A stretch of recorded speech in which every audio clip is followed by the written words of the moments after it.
evening and welcome to the WDSU News Hot Seat. I'm Travers Mackle. Tonight we're talking about two high-profile murders in the city of New Orleans involving two transgender women. Both of the victims were transgender and performers in this community, both very well known. China Gibson was shot and killed 1 week ago during the carnival season. That happened in New Orleans East near Dowman Road. And then just days later, Sierra McGalvin was stabbed to death in the 7th Ward off of Claiborne Avenue. Tonight we're going in depth. We have Jay Shavers from Breakout, an LGBTQ activist. We have Sergeant Frank Robertson from the New Orleans Police Department, who on top of all of your other duties, you're the liaison to the LGBT community. And then security expert Mike Kahn. Let's talk about the investigation still ongoing. We'll start right to left here. Mike, do police treat this like any other, do they treat these like any other murders in the city of New Orleans? Absolutely. So the primary investigations start the exact same as any other crime, any other murder. You're looking at your scene, you're looking at what's involved, you're looking at the evidence that you've collected, video cameras, any things that could be involved in this, as well as taking statements from other people around.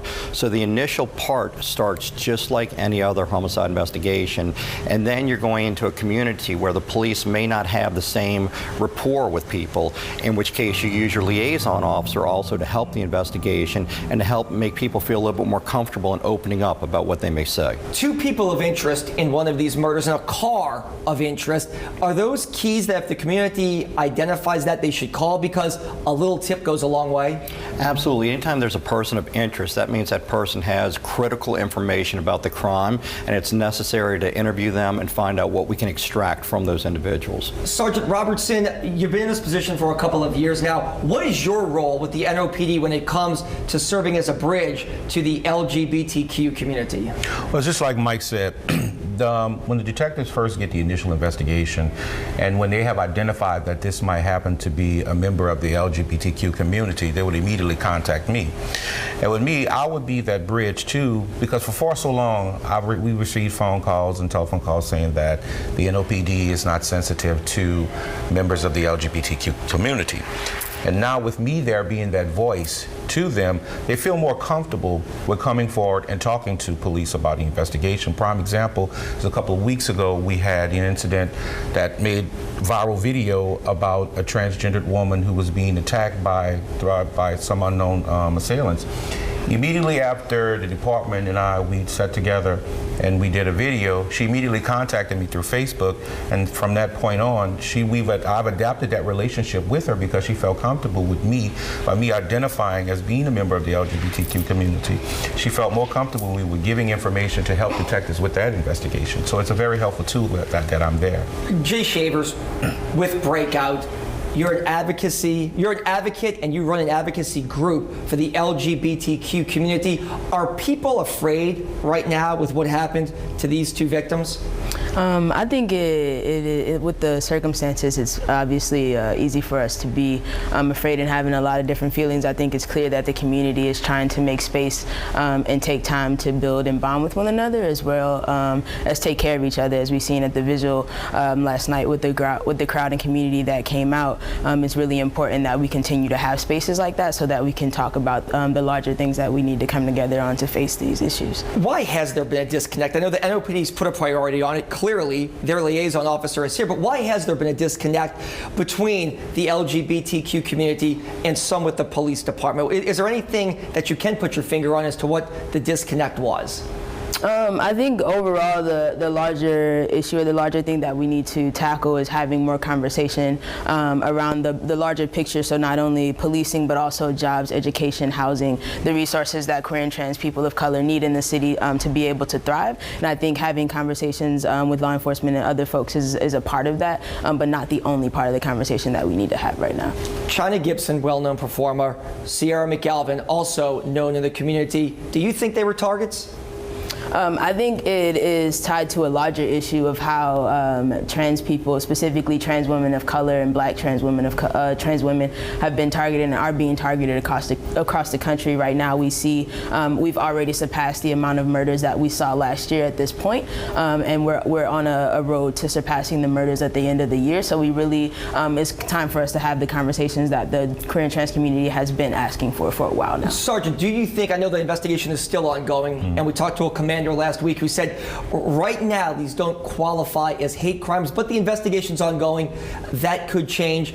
Does it appear that these people could have been targeted because they were members of the LGBTQ community? We don't believe that there's no correlation with that these two investigations are related, nor do we believe that they were targeted for being members of the LGBTQ community.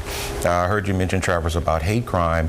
That's a large realm and spectrum. I consider any crime or violence like that hate, because you have a hateful spirit to do something like that to an individual. But we don't believe that they are related in no way. If it could rise to a hate crime, Mike, how does that change the investigation, if at all?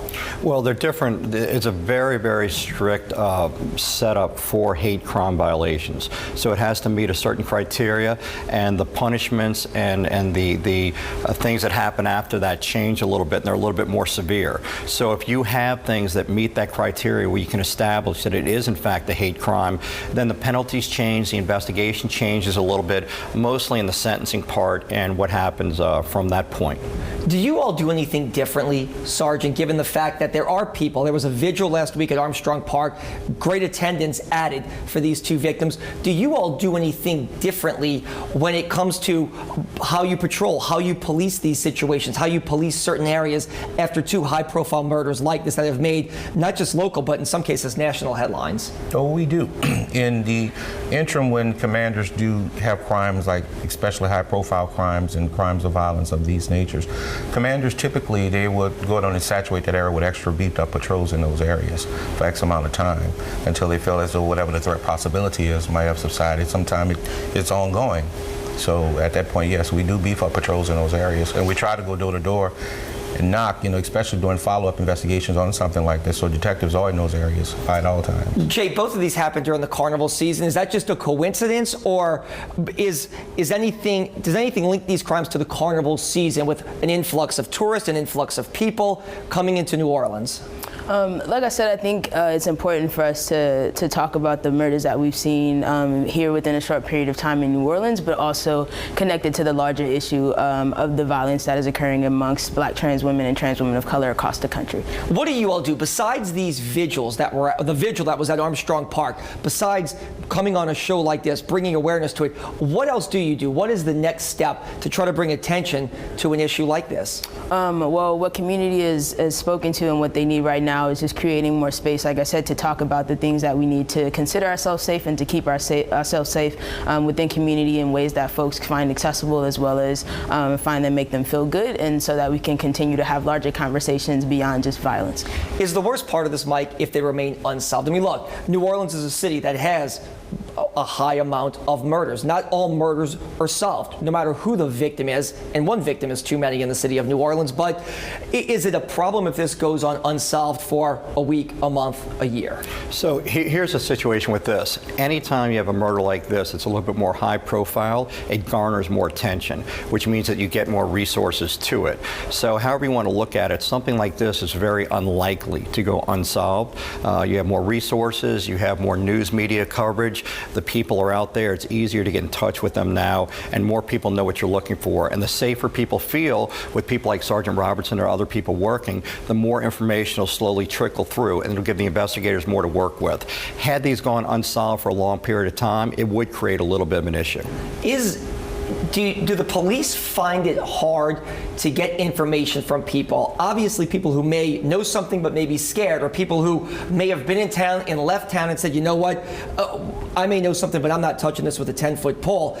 Do you find it more difficult in cases like this to extract information from people? Well, with an investigation of this magnitude, we are getting the information. We're receiving tips. We're acting upon it. Now, some people, like you said, they feel reluctant to come forward because they feel that we're not going to protect them or anything like that. But we definitely get information from them. What do you tell relatives and friends at Armstrong Park last week? What is your message from the NOPD to them, Sergeant? I told them, I'm their family. The NOPD is their family. We want you to trust us. We're there for you. And that's what I told them on last week, that we are your family. How far have things come recently? In light of these two situations, how far have things come, Jay, recently between police and the LGBTQ community? I think that the relationship between the community, as Officer Frank said, that the NOPD has had a reputation in the way that they have dealt with LGBTQ folks within New Orleans.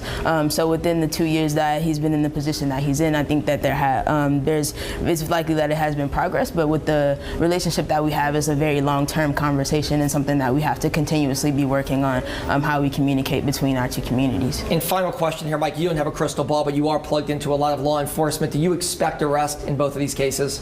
Absolutely. I expect arrest, and I expect these cases to go to trial, and I expect that we will have some answers relatively soon, especially knowing the manpower allocation, the information coming in, and that these are considered high-profile cases. All right. Security expert Mike Kahn, Sergeant Frank Robertson, NOPD, Jay Shavers, Breakout. We appreciate your discussion on this topic. Obviously, we'll continue to follow both of these homicides that happened in the last week involving transgender women in the city of New Orleans. There's a look at them before we go. Sierra McElvin and China Gibson. For now, I'm Travers Mackle. This is The Hot Seat. Gina, let's send it back to you at the news desk.